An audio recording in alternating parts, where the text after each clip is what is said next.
तो हमारा कहना यही है कि कोविड तो ऑल ओवर इंडिया था। समाज के हर वर्ग को गवर्नमेंट ने कुछ ना कुछ राहत दी है, कोविड रिलीफ। उद्योगपतियों को लाखों करोड़ों का पैकेज दिया है, गरीबों को मुफ्त राशन दिया है, लेकिन युवाओं को कुछ नहीं मिला।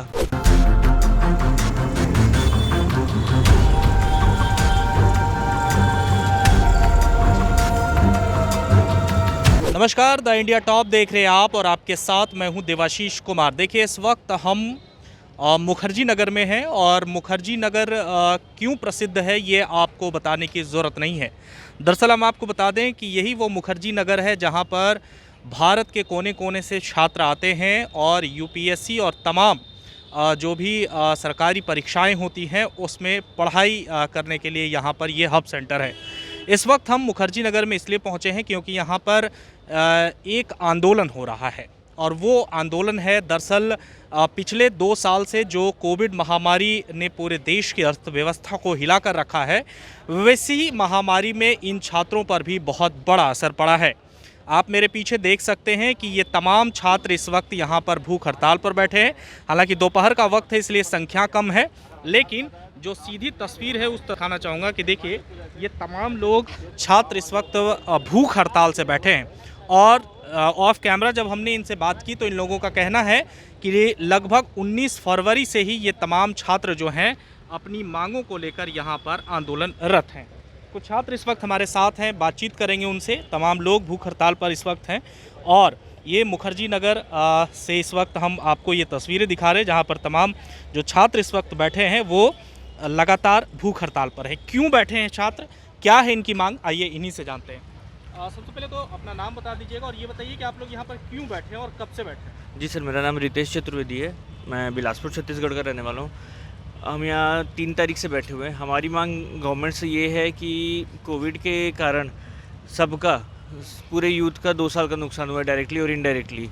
कोई खुद कोविड पेशेंट था, किसी के माता पिता नहीं रहे, कोई कंटेनमेंट जोन में था, परीक्षा नहीं दिला पाया, परमिशन ही नहीं थी, किसी की वैकेंसीज़ नहीं आई, वैकेंसीज आई भी तो वो भी देरी से। जैसे मैं हूँ महाराष्ट्र का, मैंने WCL का एग्ज़ाम देना चाह रहा था, तो हमारा जो नोटिफिकेशन निकला वो मार्च में निकलने वाला था वेस्टर्न कोलफील्ड्स महाराष्ट्र में, लेकिन कोविड की वजह से देरी हुई। 50% स्टाफ का रिस्ट्रिक्शन था, ऑफिसेस बंद हुए, तो प्रशासनिक काम में देरी की वजह से हमारी वैकेंसी अक्टूबर में आई। तो इस वजह से 6 महीने में कई लोगों की एज निकल गई। जैसे मैं 30 जून तक एलिजिबल था, मैं भी वैकेंसी में देरी के कारण वो फॉर्म नहीं भर पाया। तो प्रशासनिक काम में देरी हुई है, इस वजह से हम गवर्नमेंट से मांगे कि 2 साल का 1 टाइम एज रिलैक्सेशन पूरे all over India all youth को ऑल एग्ज़ाम्स के लिए मिलना चाहिए। अभी तक at present 10 member of parliaments ने एज रिलैक्सेशन के लिए आवाज़ उठाई है। 6 ने आर्मी के लिए उठाई है, जिसमें बीजेपी के भी सांसद हैं कि आर्मी में 2 साल एज रिलैक्सेशन मिलना चाहिए, और 4 ने यूपीएससी के लिए उठाई है। 7 स्टेट गवर्नमेंट्स ऑलरेडी दे चुकी 2 साल का एज रिलैक्सेशन, महाराष्ट्र, गुजरात, त्रिपुरा, नागालैंड, उड़ीसा, तो हमारी जिसमें बीजेपी के भी स्टेट गवर्नमेंट्स है। तो हमारा कहना यही है कि कोविड तो ऑल ओवर इंडिया था। समाज के हर वर्ग को गवर्नमेंट ने कुछ ना कुछ राहत दी है, कोविड रिलीफ। उद्योगपतियों को लाखों करोड़ों का पैकेज दिया है, गरीबों को मुफ्त राशन दिया है, लेकिन युवाओं को कुछ नहीं मिला कोविड के ऐसे कोविड रिलीफ।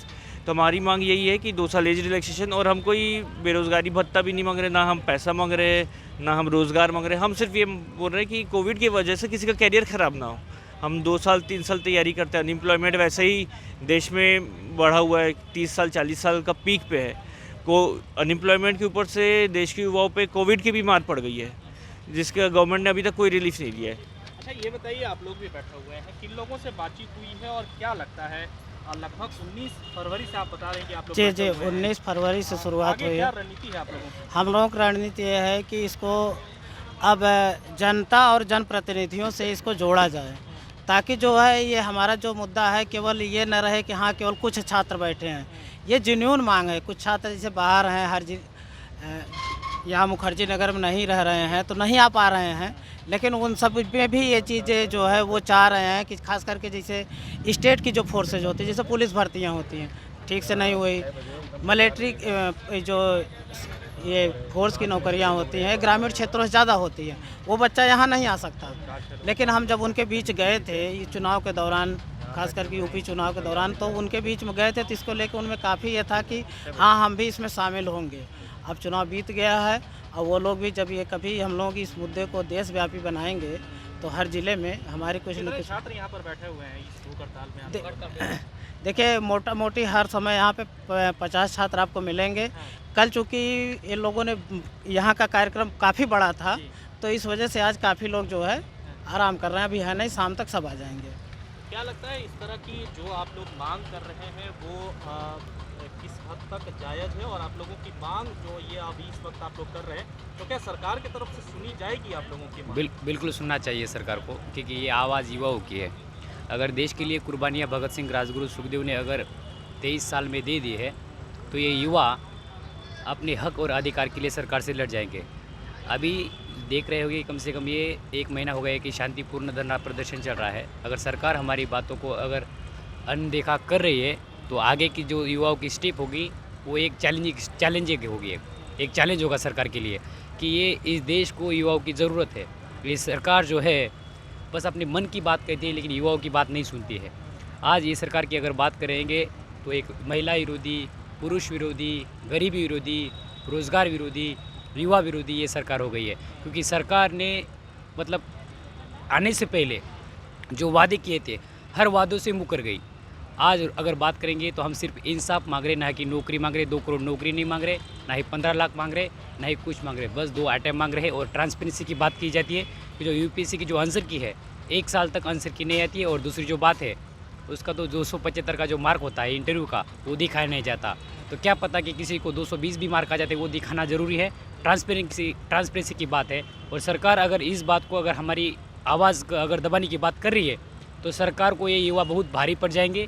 सरकार को हमारी मांगों को सुनना पड़ेगा। आने वाले वक्त में हम सरकार को बता देंगे कि युवा की ताकत क्या होती है। बिल्कुल, हम जब तक ये मांगे नहीं मानी जाएगी तब तक हम यहीं बैठे रहेंगे। तो ये कहाँ से आप? मैं बिलासपुर छत्तीसगढ़ से हूँ, और हर स्टेट से कोई ना कोई है। ये कुछ लेटर्स हैं, ये एमपीज के द्वारा ही लिखा गया है गवर्नमेंट के। ये अरुण साव सर हैं बिलासपुर के एमपी मेरे, उन्होंने एज रिलैक्सेशन के लिए लिखा था कोल इंडिया में।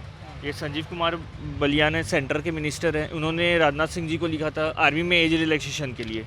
ये पशुपति नाथ सिंह जी है, इन्होंने भी कोल इंडिया में एज रिलैक्सेशन के लिए लिखा था। नितिन गडकरी जी है जो सेंटर के बहुत बड़े मिनिस्टर हैं, उन्होंने भी लिखा है एज रिलैक्सेशन के लिए। ये अधीर रंजन चौधरी जो leader of opposition in Lok Sabha हैं, उन्होंने, कांग्रेस के लीडर हैं, इन्होंने लिखा है। चुन्नीलाल साहू ये भी एमपी है बीजेपी के।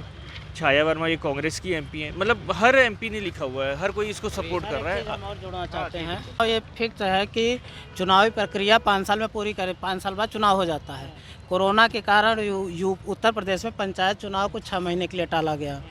उसके बाद जो नगर निकाय का चुनाव होना है वो भी लगभग 8 महीने से टल गया है, अभी नहीं हो पा रहा है।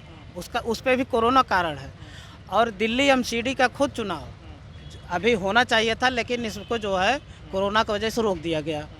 तो जब आप और मैं शोध छात्र हूँ, जेआरएफ मुझे फेलोशिप मिलती है, और जब कोरोना आया तो 6 महीने एक्सटेंशन हमको भी मिला है। तो स्वाभाविक सी बात है वो चीज़ें इनके ऊपर भी असर पड़ी है, जो तैयारी कर रहे थे उनके ऊपर भी असर पड़ी हैं, तो उनको भी तो मिलना चाहिए। ये इनकी जुनून मांग है, कोई ऐसे नहीं है। अब ये कैसे दिखाएंगे नहीं 6 महीने मेरा नुकसान हुआ है, मुझे तो कुछ मिल नहीं रहा है। इनको तो केवल एज रिलैक्सेशन चाहिए। ये ना तो इन्होंने जो कहा कि ना तो मुझे 15 लाख चाहिए, ना 2 करोड़ चाहिए, मुझे केवल छूट चाहिए। क्योंकि हम उस चीज़ से उस समय एग्ज़ाम नहीं दे पाए थे, कोरोना कारण नहीं दे पाए थे। कोरोना के कारण सरकारी काम में देरी हुआ था, तो ये सरकार की ड्यूटी बनती कि 2 साल का रिलीफ दे। आप सरकारी में मिसमैनेजमेंट हुआ था, हर सरकारी काम देरी से हुआ है। लॉकडाउन लगा हुआ था, तो वैकेंसी कहाँ आती? अगर ऑफिसेज ही बंद है तो वैकेंसीज कहाँ निकाल पाएंगे? 50% स्टाफ में आप देख सकते हैं, हमारे पास लेटर है। महाराष्ट्र का लॉकडाउन लगा हुआ कितना महीनों, जो वैकेंसी समय पे इस मंथ में आनी है वो 6 महीना लेट हुई है। तो ये अगर ये 6 महीना में किसी की एज ही निकल गई, सरकारी काम में देरी की वजह से कोई रोज़गार से वंचित हो रहा है, तो गवर्नमेंट का ड्यूटी है कि कोई कैरियर की, कोविड की वजह से किसी का कैरियर ख़राब ना हो, ये तो गवर्नमेंट को अश्योर करना चाहिए।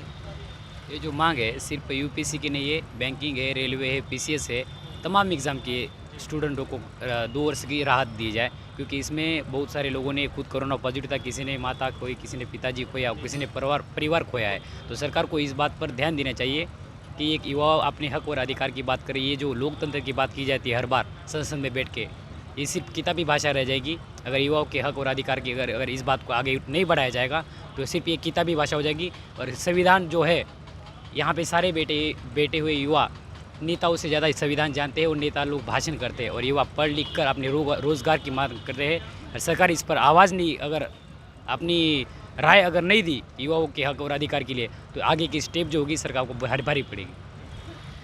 तो साफ तौर पर ये इस वक्त जिन चेहरों को आप गौर से देख रहे हैं, दरअसल ये भारत के अलग अलग हिस्सों से आए लोग हैं और लगातार यहाँ पर कई वर्षों से यूपीएससी और तमाम जो भी सरकारी परीक्षाएं होती हैं उसकी तैयारियां करते हैं। आप देखिए कि लगातार यहाँ पर ये लोग तैयारियां करते हैं, लेकिन सबसे बड़ी मांग जो इन लोगों की ये है कि जिस तरह से कोविड ने 2 साल जो है तमाम लोगों का बर्बाद किया और ख़ास करके इन लोगों का बर्बाद किया जो यहाँ पर लगातार अपने घर से दूर रहकर, अपने परिवार से दूर रहकर पढ़ाई करते हैं, तो ऐसे में इन तमाम लोगों की मांग यही है कि सरकार जल्द से जल्द जो है इनकी बातों को सुने और जो भी मांग है वो पूरी तरह से पूरी की जाए। अब देखना होगा कि जिस तरह से लगातार ये लगभग 19 फरवरी से यहाँ पर आंदोलनरत हैं, भूख हड़ताल पर हैं।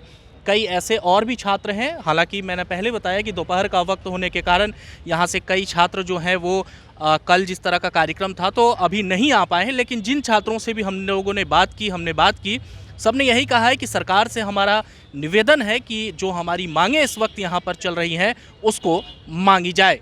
फ़िलहाल के लिए बस इतना ही। अगर अभी तक आपने हमारे चैनल को सब्सक्राइब नहीं किया है तो ज़रूर कर लीजिए। देवाशीष कुमार, मुखर्जी नगर, नई दिल्ली।